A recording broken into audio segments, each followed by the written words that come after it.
During a Senate floor speech today, Majority Leader McConnell defended a colleague of Justice Gorsuch, Justice Brett Kavanaugh, over the latest sexual assault allegation made in the New York Times over the weekend.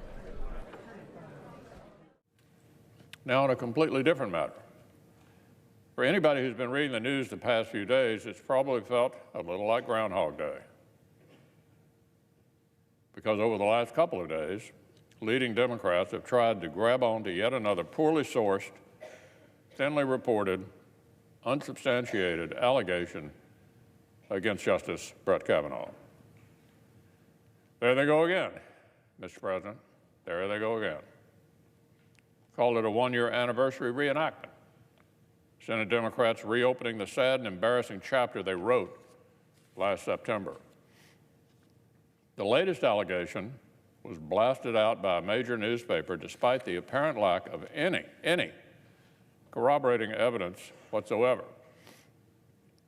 The reporting was so thin, the story ran not in the news section, but on the opinion page. In fact, Mr. President, they've already had to issue an enormous correction. The writers conveniently failed to note that the supposed victim herself declined to be interviewed. And several of her friends say she has no memory of any such thing happening. We all remember this pattern from last time around. Shoot first, correct the facts later. And here's another familiar pattern. Just like last September, little things like facts and evidence didn't stop Democrats from rushing to exploit this. Even as the media was trying to backpedal, a number of the Democratic presidential candidates were hysterically calling for Justice Kavanaugh to be impeached.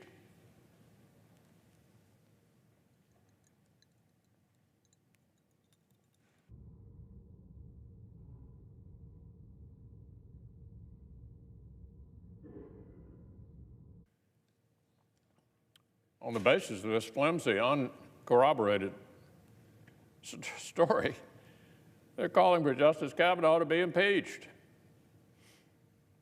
That includes several of our own Senate colleagues.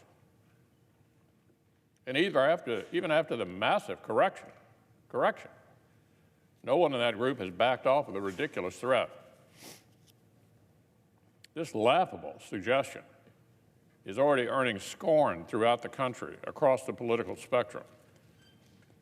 A majority of senators and the American people rightly rejected the politics of unsubstantiated personal destruction just last year. It's just as transparent and self-serving today, 1 year later. But it would be a mistake to dismiss this as a bad case of sour grapes. This is not just a left-wing obsession with one man. It's part of a deliberate effort to attack judicial independence. 6 of the Democratic presidential candidates, plus one who has now quit to run for the Senate, have publicly flirted with packing the Supreme Court. Court packing. Today's bold new Democratic idea, a failed power grab from back in the 1930s.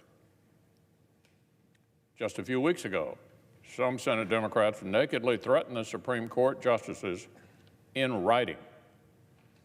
Our colleagues sent the court an outlandish brief, gravely intoning that the Supreme Court is not well, they said.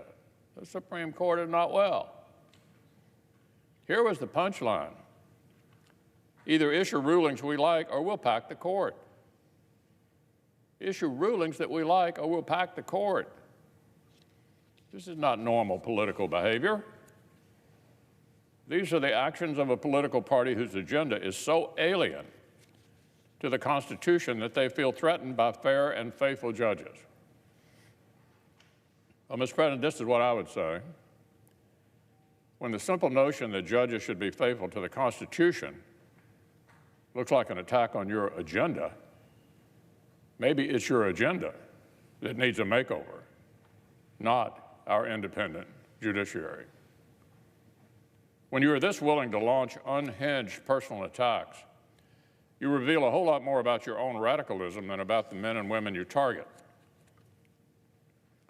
So this is my commitment, Mr. President, and the commitment of all my Republican colleagues. As long as we remain in the Senate, we will fight to preserve our fair and independent judiciary. Okay. Last year, we on the Judiciary Committee conducted an incredibly thorough review